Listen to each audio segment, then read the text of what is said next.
Good morning, everyone. This is Ron. It's Saturday morning. Uh, Hope everyone's had a great week. We'll go ahead and get started, see if we have any questions. On Monday, we were driven by questions. Monday, we started off talking, Kathy actually got us going, start talking about a dream that she had. And we talked about that and uh, explained it to us as it happened. And Pastor went into it and it led to a discussion. And that was pretty much where we were on Monday when we last met together. So, any questions or comments about what Pastor said on Monday evening, or anything that may have grabbed your attention this week?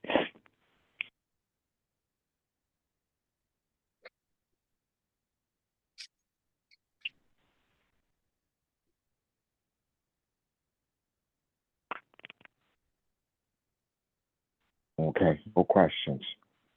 Okay. Well, let's see what direction we'll head in today. Pastor, are you on yet?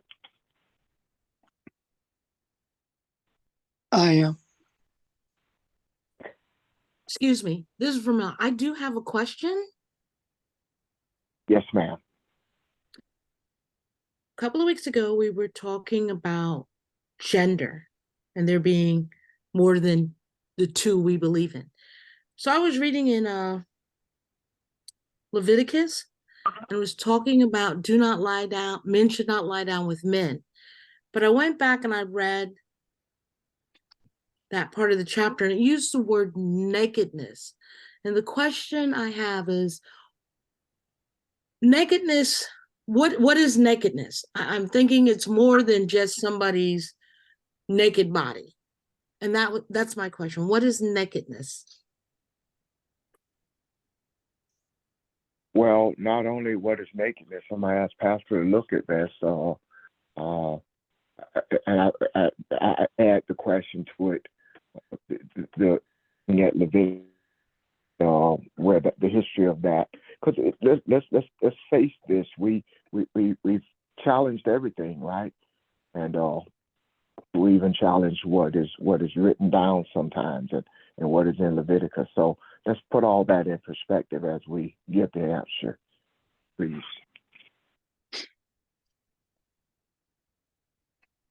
First of all, good morning, everyone. If Morning. if it were not for the writings of books like Leviticus, Numbers, those things that are called the laws, there would not have been a need for Jesus to come, or for Jesus, the story of Jesus, to be all given. Those are priestly writings, and those priestly writings are attributed to God, just like the doctrines of the church are attributed to God today. If you read Leviticus and read what Jesus did, then that would mean if Leviticus is the law, then Jesus broke the law. One in particular is when the lady was caught in adultery and they were going to stone her. And Jesus stopped them from stoning her, where the law of Leviticus said they were supposed to. Then, if you look at what Jesus said in regards to the law, Jesus said that he came to rightly interpret the law. If Jesus came to rightly interpret the law, then that means that the church interpretations of the law were erroneous prior to his coming.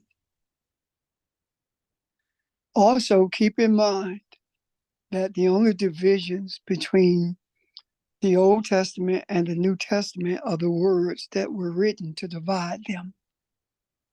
Meaning that the Creator did not say this is the Old Testament and this is the New Testament. Men wrote that. If we look at a continuous story of the Hebrews, from the time that the scriptures were given to us, then we will see a parallel with what we have seen during the period of our lifetime. And that is men taking the scriptures and including in them what they feel like should be there or the things that's going to empower them. And when you look at Leviticus, it is replete with the empowering of men over women and denouncing everything that they feel like should be denounced. However, if you look at what Jesus spoke of when he talked about rightly interpreting the law, Jesus was talking about the law of what we call the law of Moses, which is actually the Ten Commandments. If we look at Leviticus and we talk about if we embrace it as being what the Creator intended for us to do, then all of us should be stoned to death. So, what am I saying to you? I am saying to you that the Bible deals with the good, the bad, and the ugly. And the only ones who interpreted the Bible literally are literally fools. Meaning that the stories in the Bible tell the truth about it all. And the truth about the priesthood is that they wanted to make the priesthood more palatable to them. Them meaning the priest wanted to understand the scriptures the way that it would suit them and empower them. And that is exactly the same way Christianity is today. It just has a different name, but it is exactly the same. So when it talks about men lying down with men and talk about nakedness, this is a literal writings that about homosexuality. And they are literal writings about adultery. So if we're going to embrace these as literal writings as adultery, then according to the writers of Leviticus, a man cannot commit adultery, only a woman can. And we know that that's not true because our Creator is not a respecter of person. Therefore, I take Leviticus and Numbers, Deuteronomy with a grain of salt. There are truths in there, yes, just like everything else. In order to get people to embrace something, you have to have a smattering of truth in it. And because of that, this is one of the major reasons that I said to you guys years ago, read what Jesus said and don't worry about the rest, it'll take care of itself. And to this day, I still say the same thing. And based upon what I have been shown and what we have been teaching and been shown in the scriptures, these are the writings of the priests, and they have as much validity as does the writings of doctrine, such as Baptist doctrine, Methodist doctrine, etc. And there is no separation between Methodist doctrine, Baptist doctrine, or Catholicism. All of them are the same. And if we embrace any of those, then we embrace all of those, which means that if you're Baptist, you're Catholic, because you cannot separate the two of them, because the womb of the Baptist or Methodist or Presbyterian, the womb of the whole Protestant church is the womb of Catholicism. So all of them are the children of the same womb.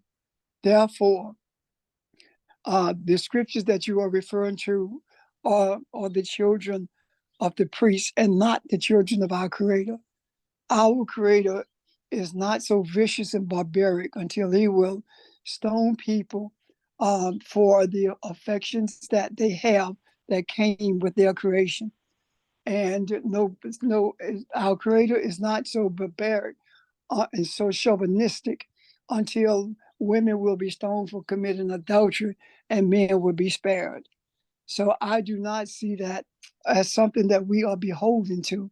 What I do see is that we are beholden to understand the truth about our creation, who we are, and our purpose for being in this earth. I hope that helps you. If not, please raise questions or make comments. Thank you.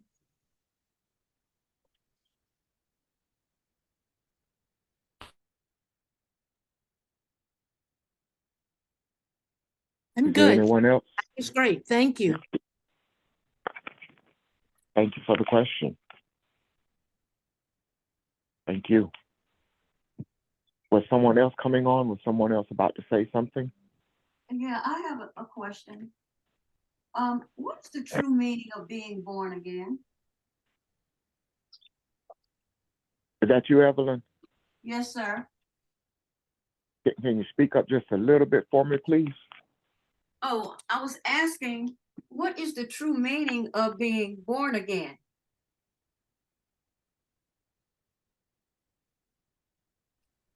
Being born again literally means return to beginning.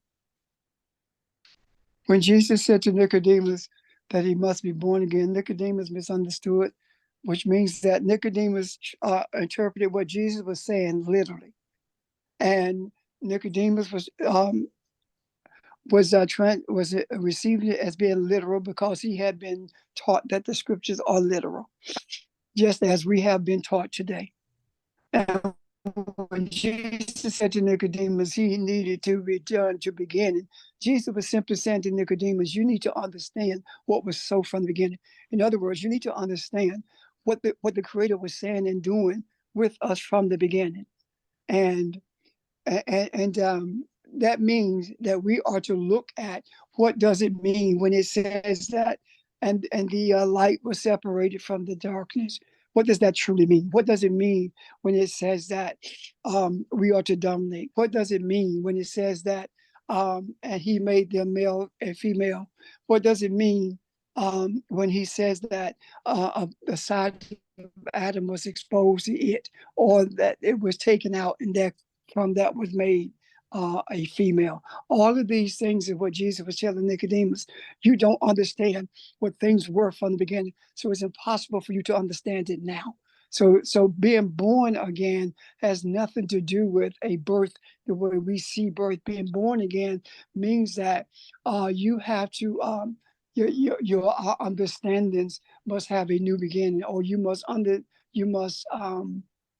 the birth of your understanding must be anew, because the understanding that you have been given that were not from the beginning. I hope that helps. If somebody help me, please. Does that not happen?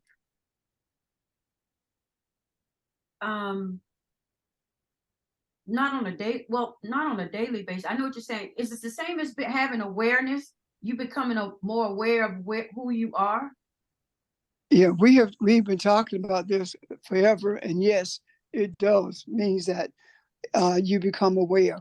The becoming aware of what is the first time that you were introduced to the church? What is the first time you were introduced to baptism? When was the first time you were introduced to any of these principles? Then go back to that period and remember what you were introduced to, and now see them for what they really are.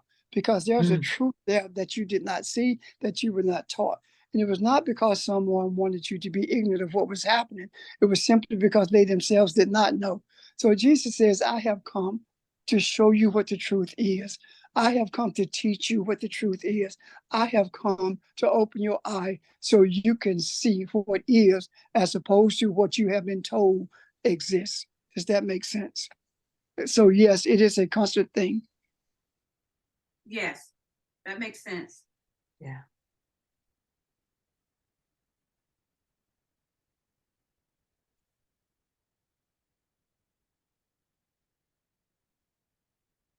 Good question. Anyone else?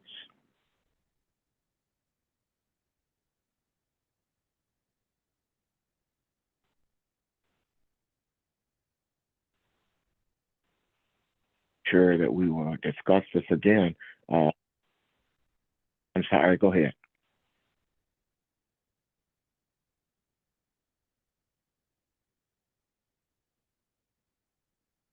Is someone about to speak? It wasn't me, but I just want to ask everybody, do y'all notice how you can see the seasons changing now? And with the fall coming in, the leaves dropping and everything. And my question is, are we the ones who is creating balance? Yeah. are we the ones who set the tone for humanity?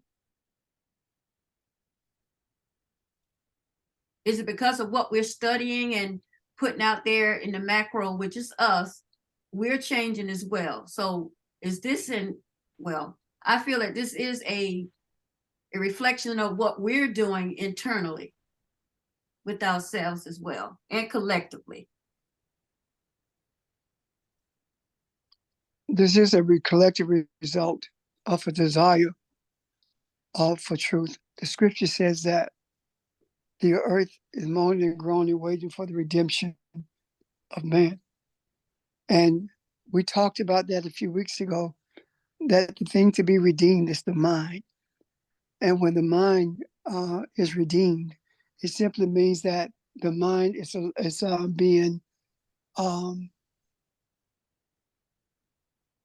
being guided by the soul, as opposed to the soul being dominated by the mind.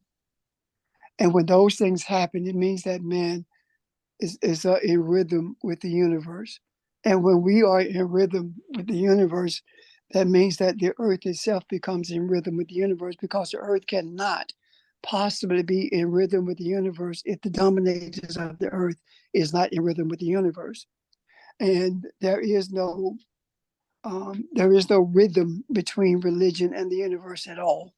The rhythm between the universe and humanity is when humanity begins to embrace the true essence of its being. And when I say humanity, it does not mean that every single individual has to do it, because humanity is not individualistic. Humanity is collective. Just as Elohim is plural or collective, so is humanity. And the greater influence is righteousness, the greater influence is enlightenment over confusion. So it doesn't matter whether there is a stadium full of confusion, one match of enlightenment shines through that darkness.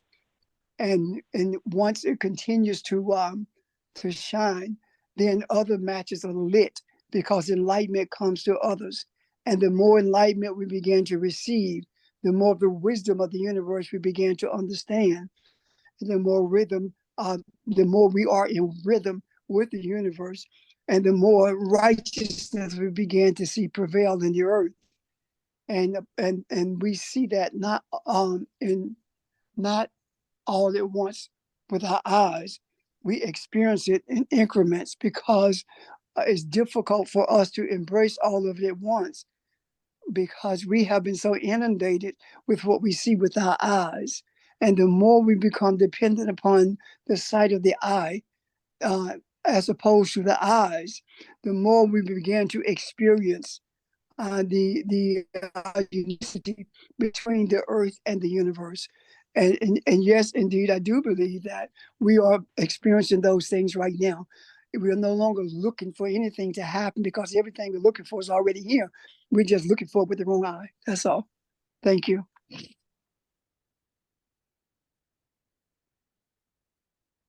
I'd like to ask a question regarding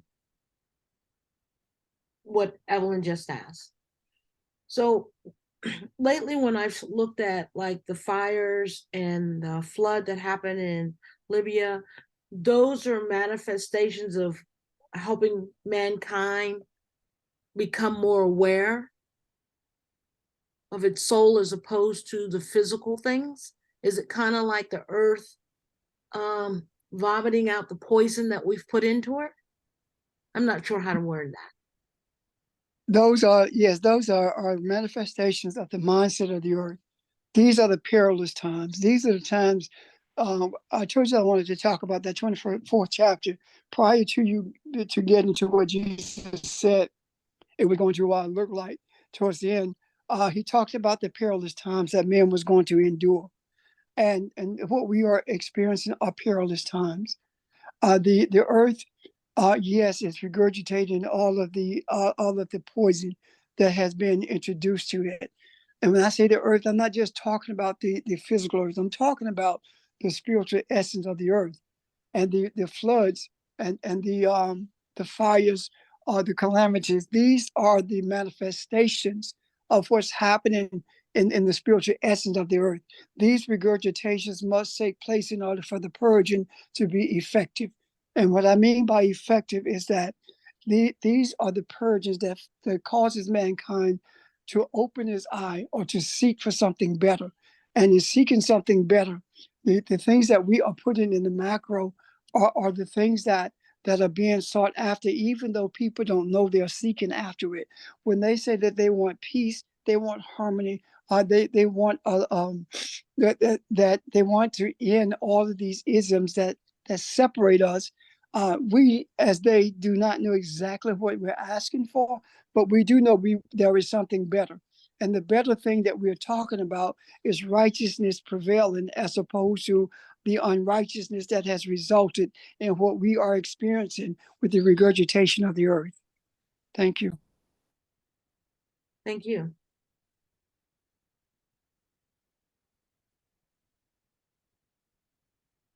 Anyone else?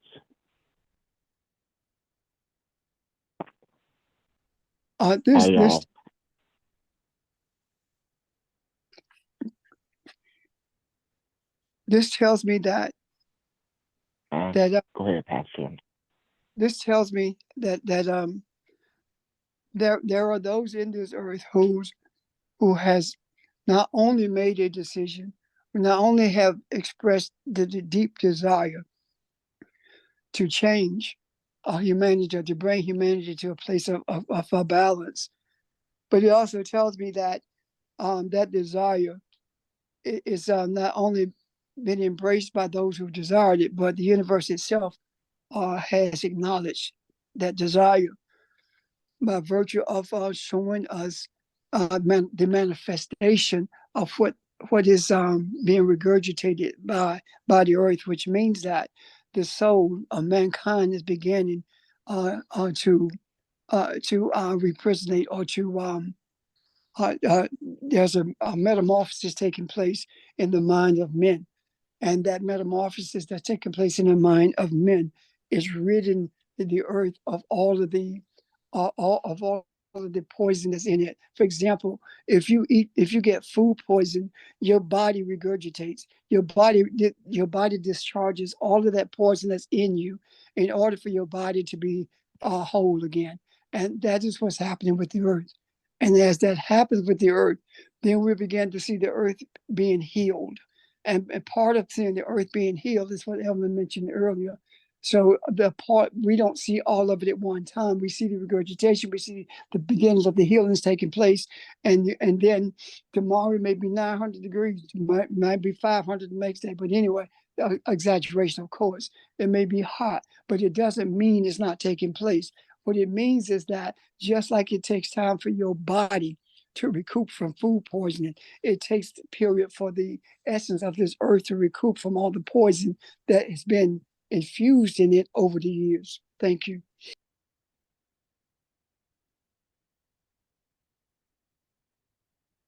That sort of goes in line with what I was going to share. Pastor and I talked about 9:50 this morning, right before we came on. He asked me, was I ready to, and we're talking about what we didn't have questions, what we could discuss or whatever, and it's not something that we don't do often, or just to look and see where we are, if we're ready for that day. And I was explaining to him, I've kind of been a little out of kilter this week, just kind of out of sorts, and we got off the phone. It was about 5 minutes till, and I didn't have time to go for a walk like I do sometimes in the mornings when I'm off.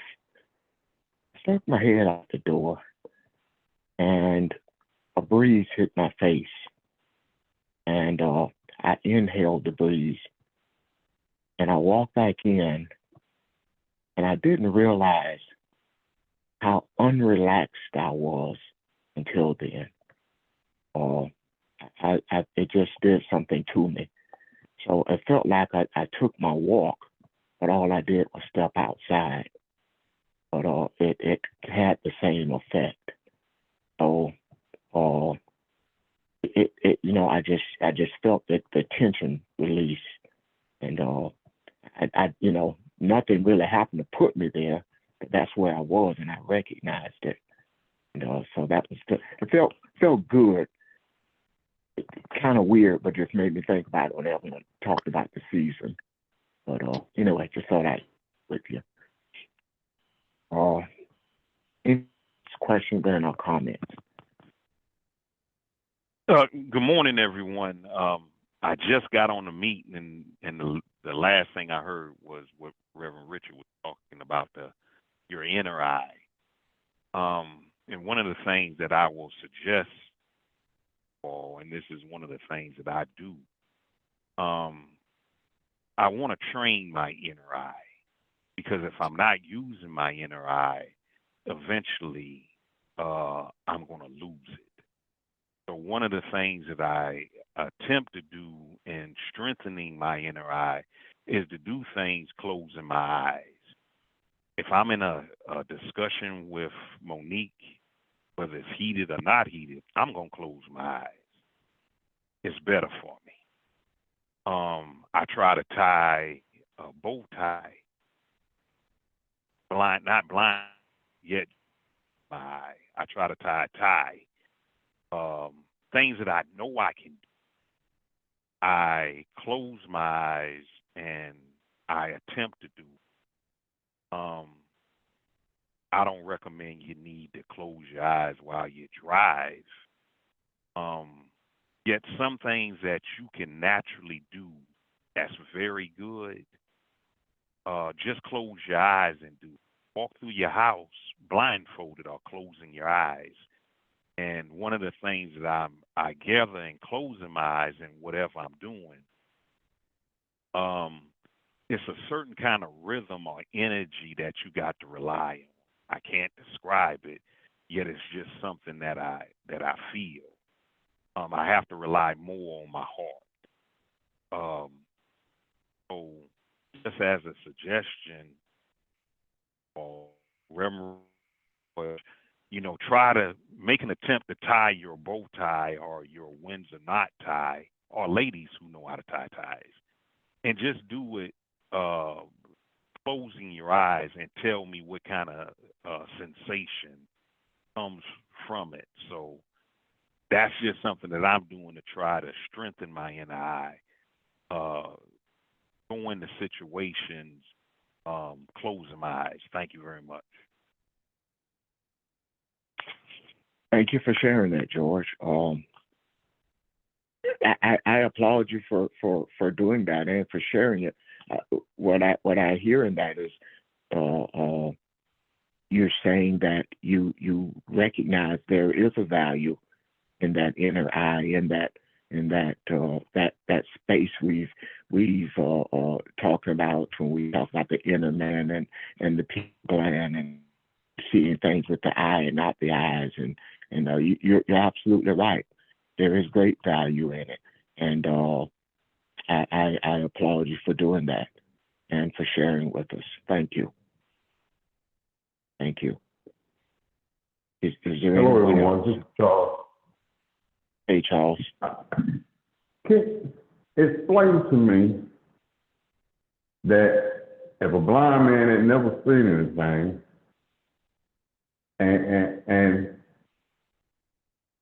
but he got more sight than we have. What I'm trying to say, when his sight, his real sight, if he lose that, ain't everything in his body is more heightened. He can recognize better sounds than we can. And we walk around with our eyes open, we don't pay any we hear sounds. But that blind person, his sense is more heightened, and he can hear things that we had never heard before. We heard it, but we never, seen it or felt it. Like that blind person. Yeah. That's very insightful of you, Charles, to recognize that. And Pastor and I were talking about that a few days ago. I was listening to some music the other day, Stevie Wonder, and he was talking about looking in a mirror, and that caught me. Just listening to what he was saying, uh, you know, the insight that he has, having physical sight. You're absolutely right. The insight is tremendous. Pastor, I can't remember what you said to me the other day. We were talking about that, but do you remember the conversation? I do, but I don't remember what it was about. I mean, what I said. However, I what I do, what I see now rather, is that your blind eyes shuts down this physical world to you, and you're not influenced by what this material world shows you. You are influenced by what you are experiencing internally, and your internal experiences are far greater than those experiences that you have internally that are influenced by what you see externally. And therefore, your dependence is more on your inner experiences than they are on your external vision. So now I do see a difference in the two, because as we talk about people being physically blind, we're talking about them being dependent upon the senses that allows us to function in this physical world. And they are indeed different than that one sense of of the inner eye, that we function in the spiritual, that allows us to function in the spiritual world that dominates this physical world, if that makes any sense.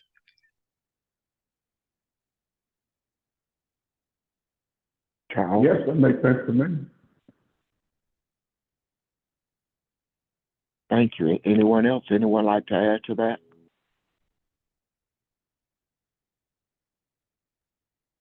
Good question.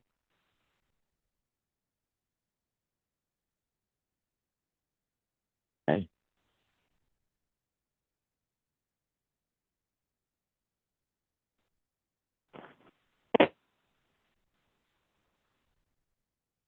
All right. Where are we then? Pastor, did you want to go to 29th chapter of Matthew?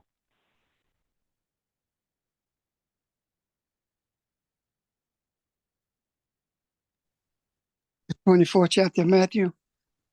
Was it 24th? I'm sorry. Yeah. My apologies. 24th Oh, Matthew.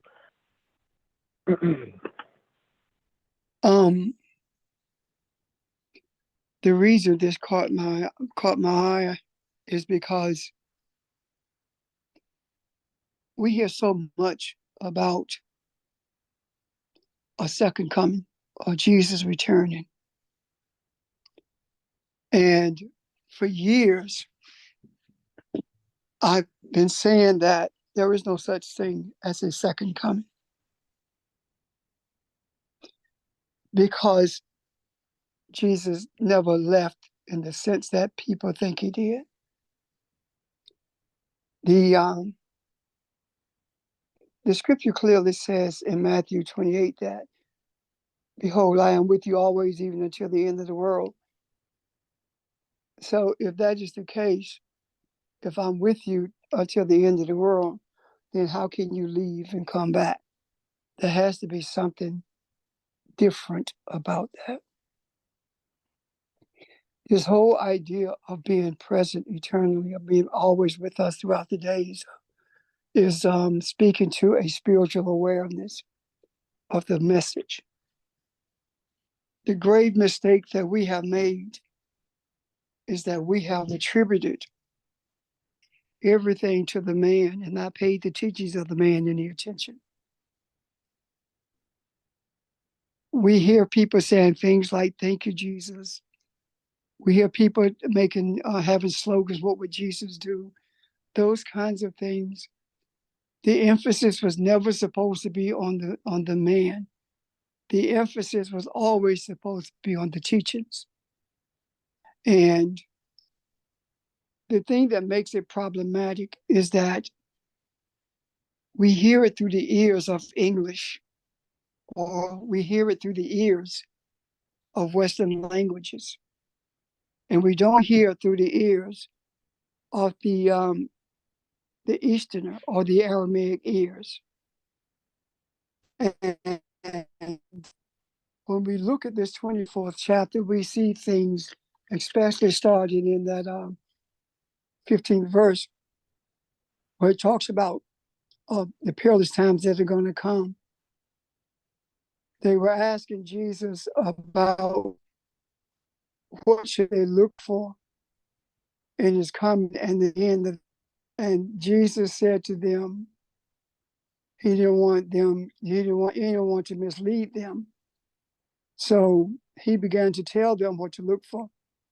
He said that there would be those who would come who said that they are the Messiah. He talked about wars and rumors of wars. He talked about all the things that would be happening in the world, which means that he's talking about the chaos, much of which we have been experiencing in this world for centuries and are still continuing to experience it.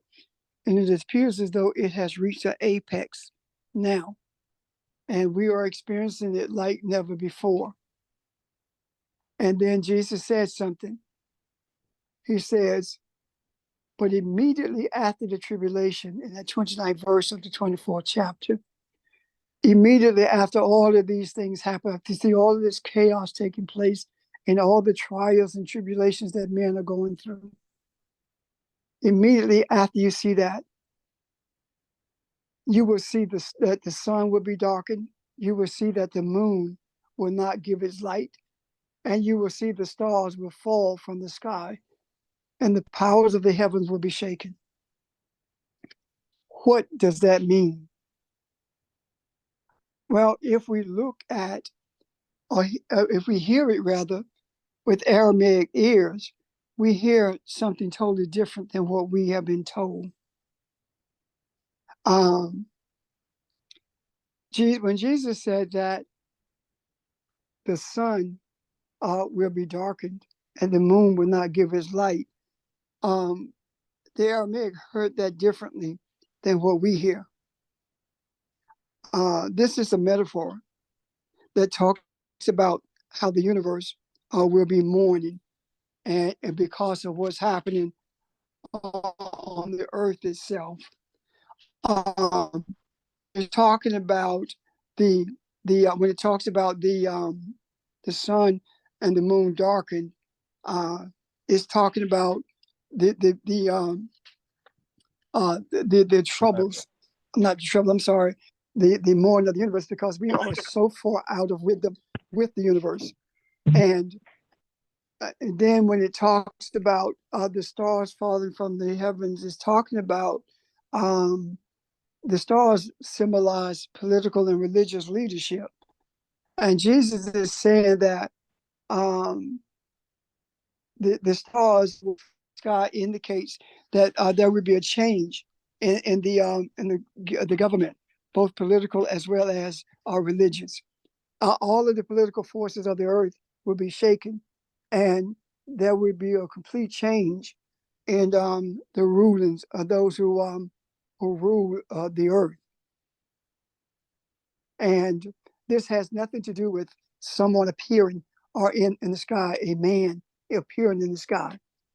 And Jesus, any question before I go to the 30th verse?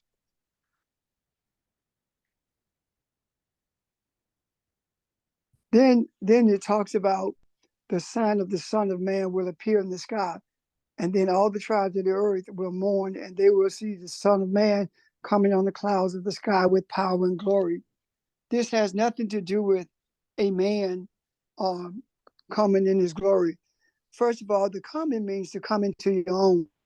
It's talking about taking your rightful place or being the influence that you were supposed to be. It's not talking about a man in the sky. It's talking about, when it talks about coming on the clouds, it's talking about being successful in what you are supposed to be doing. And the clouds is a figure of speech from the Aramaic that talks about a high level of consciousness. You will have a high level of consciousness, and is talking about the same thing that's mentioned when you talk about God riding on the clouds like a chariot. It's talk about the power and the presence will be realized, and people will recognize and embrace it like they've never done it before. And this is not talking about a man being seen in the heavens, a human being seen in the heavens. The message that's being sent forth by the trumpet signifies talks about the urgent and important announcements. And this thing about angels bringing a message is talking about a message that everyone is experiencing throughout the earth. When we talked earlier about how we are recognizing the experiences of balance in the earth through the fall that Evelyn was talking about, everybody is recognizing the change. They just don't understand it yet. When we talk about the people who are seeking something different, and we look at cases like with George Floyd and all the people who are in the streets, when we look at the younger generation who's in the wilderness of this earth, who are bringing about change, these are the messages that's coming from that is in the atmosphere, the messages of righteousness and balance. And this is happening all over the earth. And the reason that we are to know we don't see that is because we have a tendency only to look within the borders of the US. We don't look around the world and see how chaotic the governments, religions are around the world. And we don't pay any attention to the calamities that are taking place around the world. We only look at the ones that are here. So this idea of a second coming has no merit whatsoever in the scriptures. It is simply talking about when this period of time takes place, as we are in right now, then people will begin to turn to their own gods, as is written in Micah. And what that means is that people will begin to embrace the reality that there is a divine power greater than them, and as they began to see the falling away of the bondage that religion and politics has had mankind in, when they see that, they would begin to recognize the necessity and bringing about a political balance, as well as dispensing with the religious polities or the religious principles that have kept us in bondage. The government has never had anyone in bondage at all. The government does not put your mind in bondage. The government does not even justify putting your body in bondage. It is the religion that puts your mind in bondage. It's Christianity that has put our minds in bondage. It's Christianity that has justified the chains that kept us in bondage. It is religion itself that keeps man fighting against each other. If you look at the crux of wars, the inception of wars, you will see that wars are based upon religions. The first wars in this earth that sought to take over the resources and to control people around the world was wars that were instigated by religion itself. And those same wars are still being perpetuated to this day, even when we look at what happened in World War II. Hitler talked about not having to worry about Eastern Europe because the Catholic Church was rounding up the Jews for them in Eastern Europe. So Catholicism, Christianity, Islam had always been instruments of war ever since they came in contact with Europeans, because that's the way of the European mindset. And now what we're beginning to see is a transformation of that mindset. And the transformation of that mindset is being seen in so many ways until they seem like they're subtle. When we look at the subtlety of what's happening in Georgia with a Black female bringing to justice those who have created havoc in this earth, when we look at the idea of a African male bringing to justice those in New York who have been the face of greed and the face of depravity throughout in this nation. All of these things are signs of what is happening. And as these things began to fall before our very eyes, this is what is being said when it talks about the stars falling from falling from the sky, the tumbling of the powers that be, so that the powers of righteousness can take their rightful place in this earth. And when those things happen, we began to see that not only the seasons are being set in place as they were from the beginning, but we also began to see that the hearts and minds of humanity are being as it should have been from the beginning. And this never would be because our Creator made it be. These things come to pass because those who were created in the image and likeness of our Creator have been destined to do this.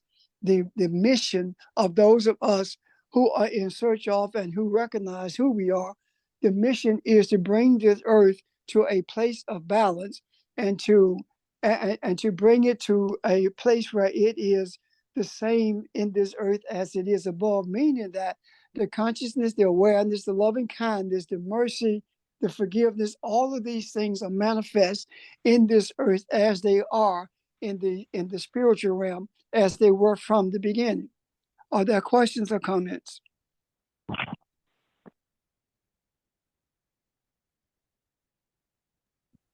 I have a Well, a couple question. of things.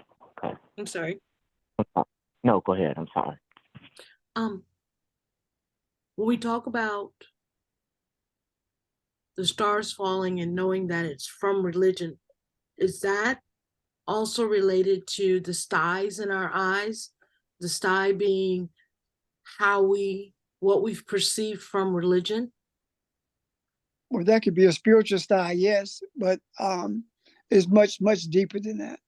Okay. See, first of all, let's think about this thing. If the stars were literally falling from the sky, there wouldn't be Earth. Right. So that cannot be literal. If the sun was darkened, there is no life on the earth, because the life of the earth comes from the sun. So these things cannot be literal. Then, if Jesus says that I will be with you always, then how can you leave and come back if you're going to be here always? So none of this stuff can be taken literally. If we take the reason that we are in the predicament that we are in, is because we have been taught to take it literally. And we have been for too long believing that what can a handful of us do to bring about change? And we forget that it was in the words, when we read the words of what we call the New Testament, we see that there were 12 men and women who were there, a small group of people, if we look at it in those terms, who wrought change throughout the earth. And they did not have the means of communication that we have now, but they brought about that change. So what is being said to us? It only takes sincerity. It only takes sincere desire. It only takes a search for truth. It only takes a desire to look in a mirror and have a mind open enough so it can be filled with the true essence of what this is all about, as opposed to be filled with those policies of bondage that keeps us blind to what the truth really is. So here we are at a period in this stage of time where we have a grand opportunity to be the change that is necessary for the earth to be what it was created to be. And that change that we are to be is recognized first by us, because if we don't change, nothing else can change. If we are not balanced, if we are not embracing what we teach, if we are only seeing with our eyes, then we will only see the stars literally falling from the sky. But when we see with our eye, we readily are able to see that even as we speak today, that the governments and religions are falling, that the political leadership, the church leadership is falling. Our religion has been seen for what it really is, something that could never succeed because it was a failure from the beginning. So it was so now the question is, are we to continue this journey knowing what the truth is and continue to hear with Aramaic ears as opposed to hearing with the ears of with the European ears that we have been taught to hear with, because that's what has gotten us to this, it put us in this predicament as we are now. However, when we began to truly embrace the hearing with the Aramaic ears, then that is when we truly embrace the change that we are, and we manifest it as we are experiencing today. Questions or comment, and I hope that helps you, Vermel.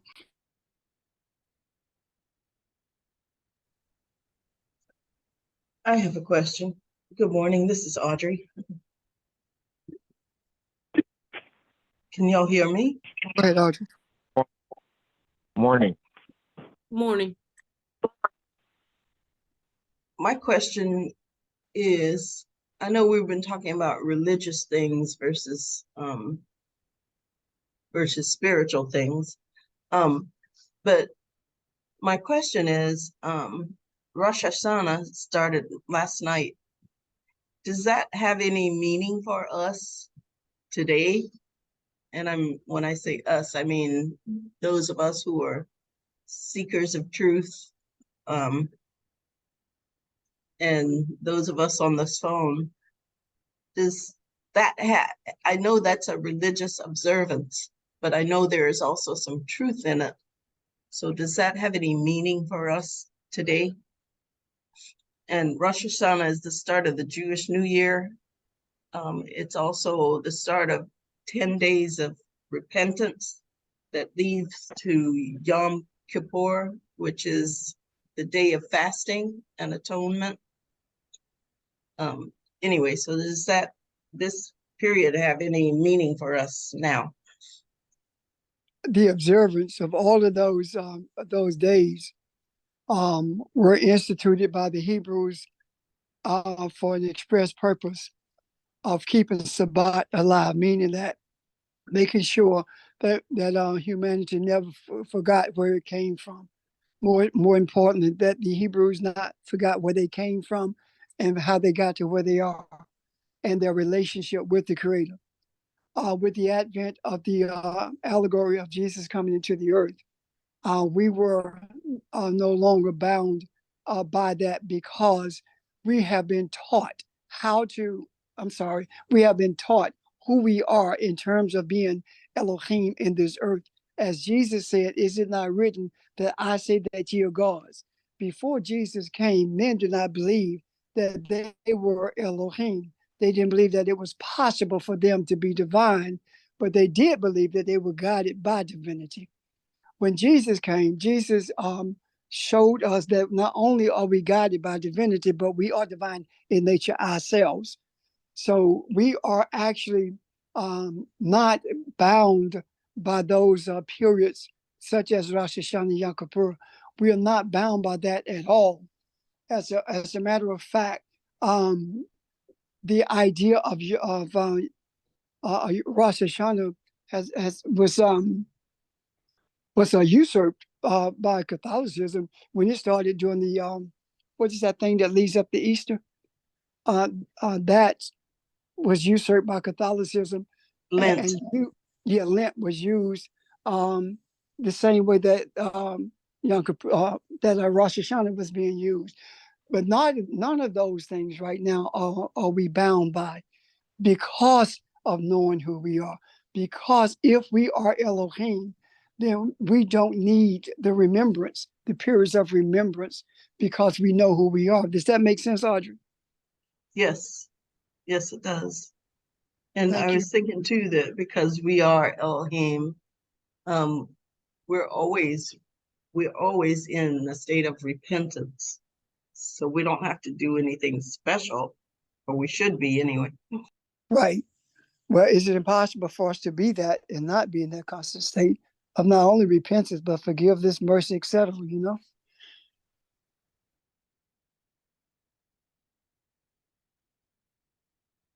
I have a question, Pastor. I want to take you back to verse 30. I want to talk about all the tribes of the earth. I'm assuming that is a distinction between religion and the government, and that is all the people that are hoping for truth, because they are the ones, the tribes are the ones that mourn. It doesn't say everybody mourns. It says the tribe mourns, and they are the ones that will see the Son of Man coming on the cloud. So the Son of Man and the tribes is what caught my attention there. And you may have said it and maybe it escaped me. But the Son of Man being the human, it says the tribe will be mourning when they see the human coming in the cloud.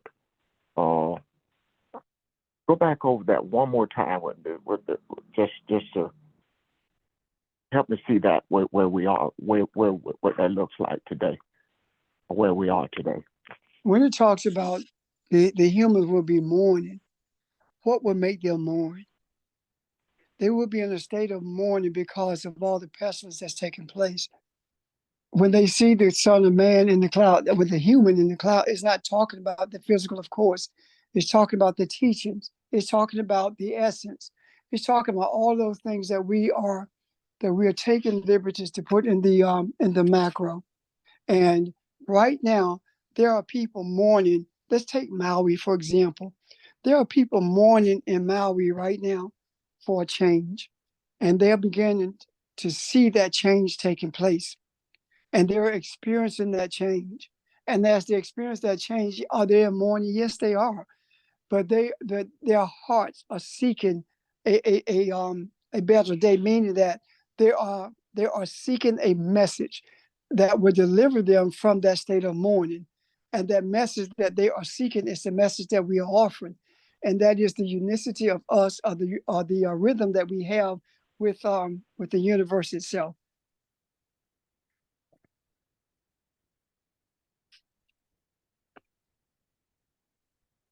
Okay. Again, yeah, I'll take it from here for a moment, please. I'm nauseated. I gotta go. I'll be right back. Okay.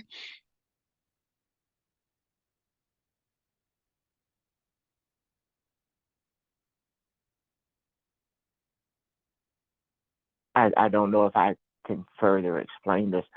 One of the things that put me in mind of it, I think, is in Corinthians, where it talks about the earth groaning for man to get it right. That's what this made me think of. All the tribes of the earth will mourn.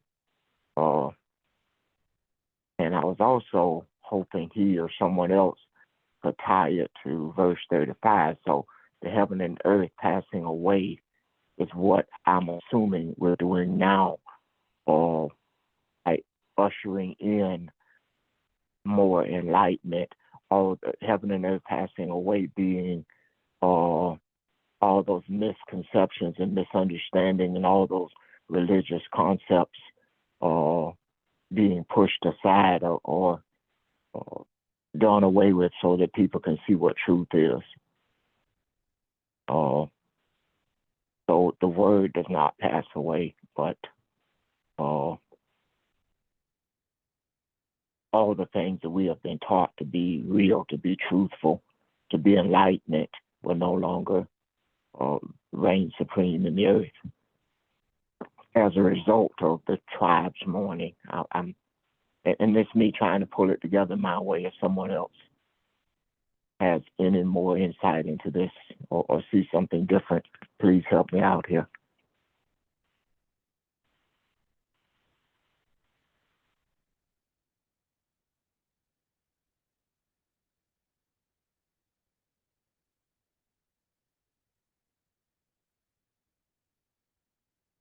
Okay. So does it all make sense to you?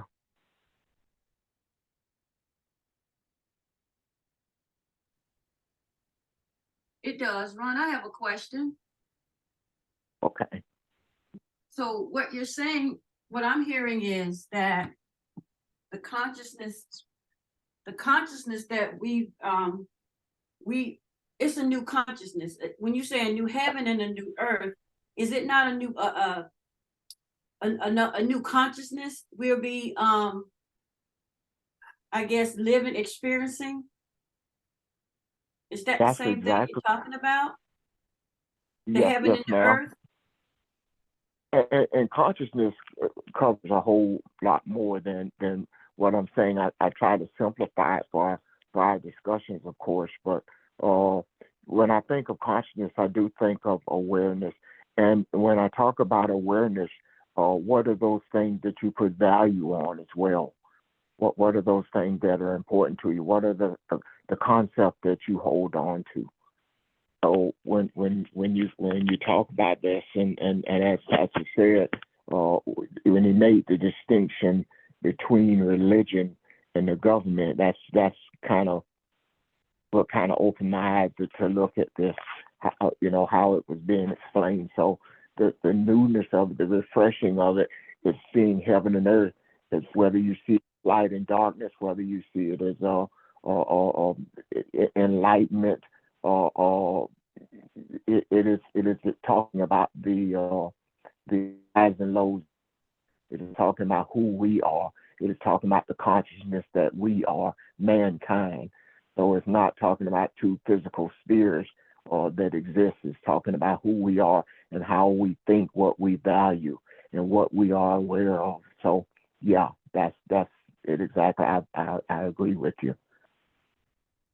And I think about how when John say, I saw a new heaven and a new earth, the earth will always be here, but it will be a new level of consciousness. Am I saying that right? Am I seeing that right? Yeah, those two words are one in the same from that perspective. How we're looking at it. When he says that, he's not talking about a physical place. He's not talking about a physical. He's talking about the dwelling of man will be enlightened. Man, the earth would be the heavens. Man would be enlightened. Man would be one with his creator. Man will understand the concept that I am now Elohim. I see who I am. And there will be harmony. The harmony that we see will be the dominant energy in the earth. And there will be loving kindness. And there will be the earth will operate and run in the way it was intended to run in the very beginning. So that's what I see him saying. So That yeah, makes sense. just yeah.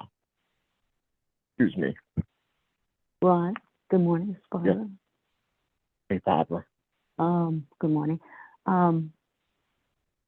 Pastor was talking about sun and the moon, that kind of issue. Well, if you go back to the meaning of sun, it relates to cosmic nourishment, which means then that when we are nourished by the universe, there are some things that come into being. The earth starts getting balanced as it should be.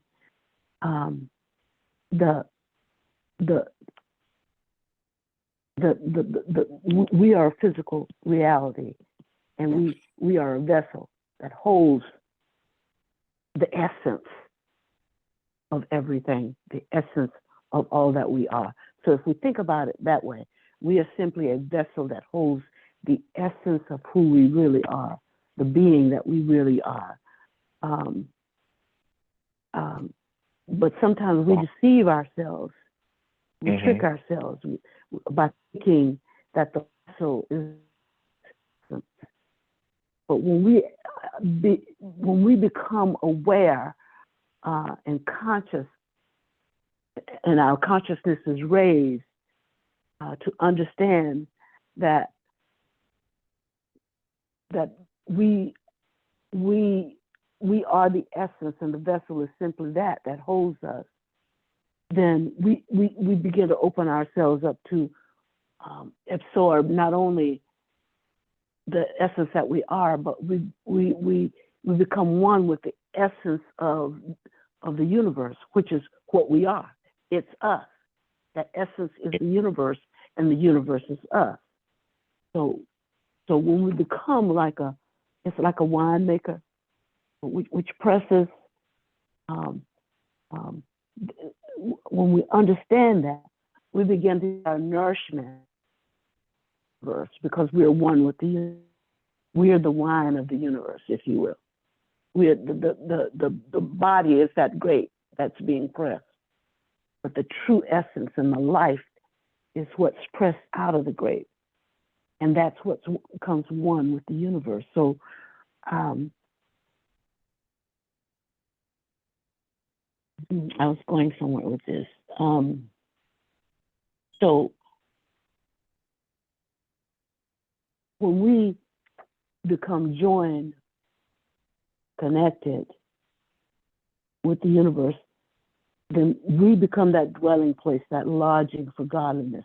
We become godliness. Yeah. In other words, we don't see ourselves as just a vessel that's holding the essence. We are the essence that holds everything else together. Mm-hmm. And so things like falling stars and the sun, those physical things that people attach themselves to see what the changes are in the world, they still see from their physical eyes.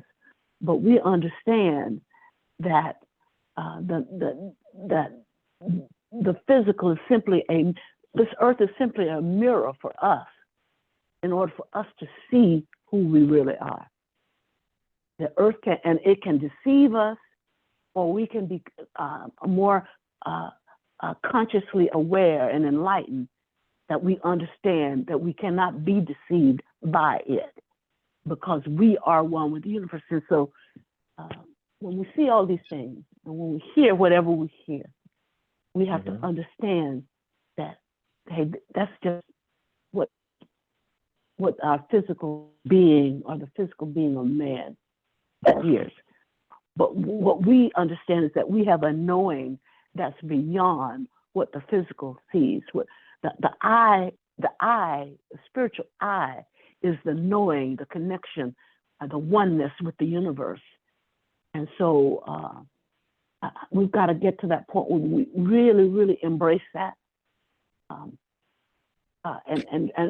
when we really embrace that, then we understand how it is that we can have such a direct impact on physicality, because we are beyond and outside of materialism and physicality. I know I'm rambling. I apologize for that, but I hope something in that helps. I hear something.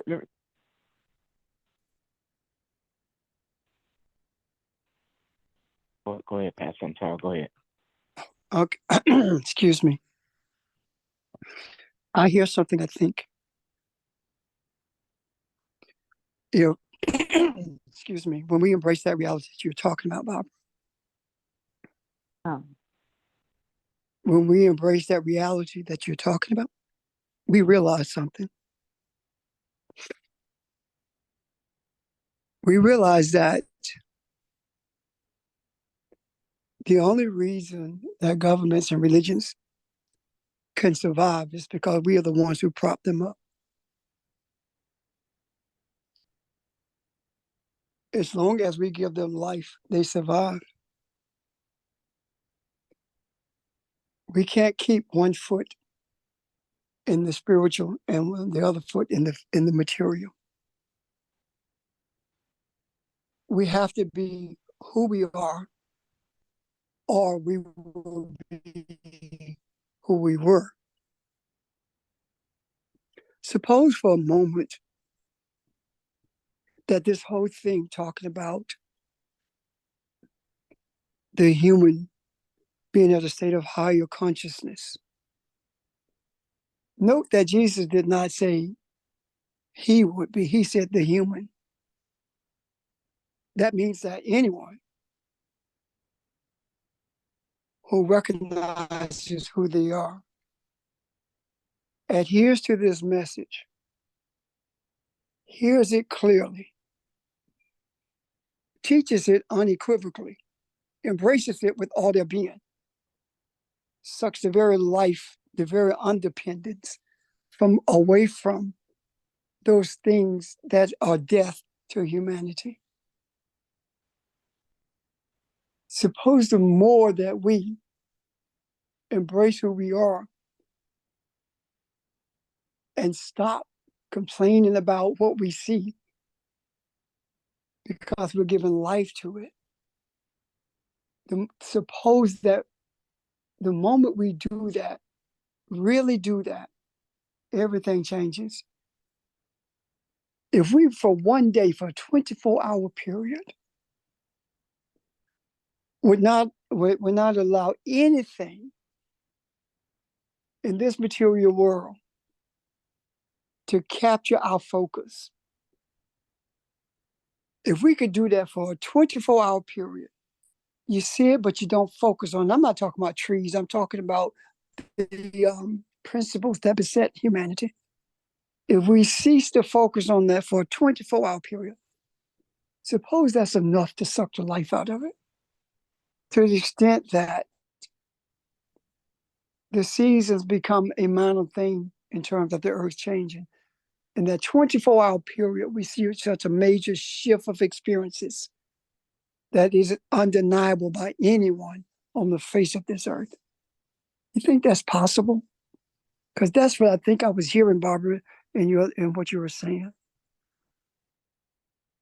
I know it's possible, and a form of that has already happened before, when there was this movement where everybody thought the same thing at a conscious level, and it changed everything in the world for a period of time, for a brief period. Everything in the world came into accord, came into balance, came into rhythm. That's it. It has to be a 24-hour period. I know it's part of the conversation, but it's not bound by that. No. When I say 24 hours, I'm dealing with the earthly time. Yeah. I remember having read where these people prayed for healing for the earth, for all of them did at the same time for 24 hours, and that energy at that period of time changed everything. All I'm saying is this: if we are singly focused for any given period of time, whether it be 24 hours or 2 seconds, if we're singly focused, suppose that's what it takes to remove the life from all of this. And I know it's not bound by time, but I am saying we live in the midst of time at this point. And for us to do it all at the same time, we have to have a period of time that we utilize for that to take place with that single focus. That's all I'm saying. Let me tie this to it, based on what Barbara was saying, and you talked about the people of Hawaii. And if you go back through all the centuries of man and all the hurt and the pain and the groaning and the prayers that have gone up, are we repurposing all that energy right now? All those people because you think about all the things that the indigenous people went through and what happened with all of that? What happened with all of that pain and with all that suffering? Is that do we have the access to deal with that now? Because we talk about being in the now, so all of that exists. So when you talk about the not being a 24-hour period, being single focused, all of that deals with all of that energy still yet, right? All of that is still possible. Well, yes, it is. We if we can see all that energy, as smoke, right? Mm-hmm. And all that smoke is swirling and creating chaos. And here we are desiring to bring that chaos to a place of order. All of us at one time inhale all of that smoke and then exhale. It is no longer chaos because we have within ourselves repurposed it. Can you see that? Yeah. Yeah, I can see that. But as long as we talk about it and leave it out there, it continues to exist. But the moment we embrace it, we inhale it, we take it within ourselves and exhale. That's what I'm talking about. Okay.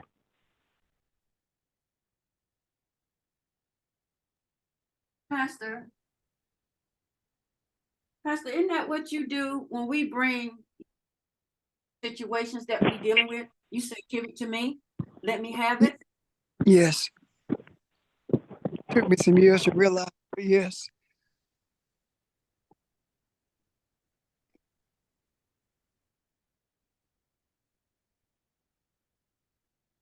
Hey, Ron, this is Charles Rep.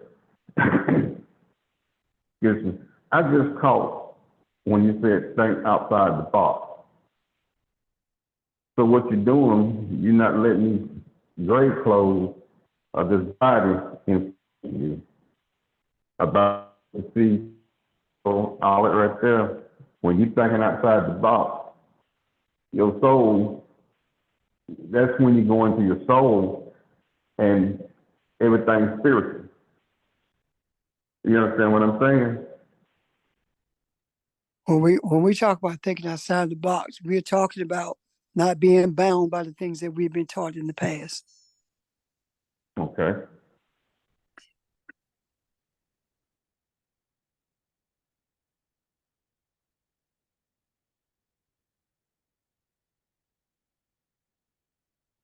You good, Charles? Yes, sir, I'm good. Because I just want to, know what it means.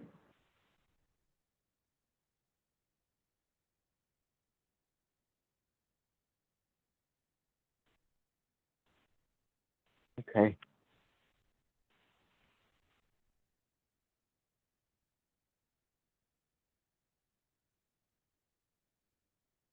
I like swirl of smoke and inhaling and exhaling. We've been talking about breathing and inhaling and exhaling for quite a while now, and that fits beautifully with me. And I think, unless there are questions or comments, there may be a good place to pause and to ponder that and reflect on it as we go through our meditations. What you guys think? I agree with you. Let's just do it, Okay. Yeah. and see, Yeah. and do it. Okay. So we're doing the 24-hour thing. We meditate on the lesson, think about what we've talked about, and realize the empowerment that we have. We are the humans. We are the humans that are right in the midst of this responsibility, and the awareness that we're showing. You are the embodiment of the heaven and the earth. You are on the cloud. We are the clouds. You are the So human we, as consciousness. yes, yes. So as we embrace that, we breathe with it. We breathe with it. So let's it's not. I don't want to say too much and make it sound complicated, because we desire harmony for mankind, and this is where we are. We're in the midst of the storm. We're in the midst of it. Well, don't want to belabor it, but the power is in the simplicity of it. Yeah.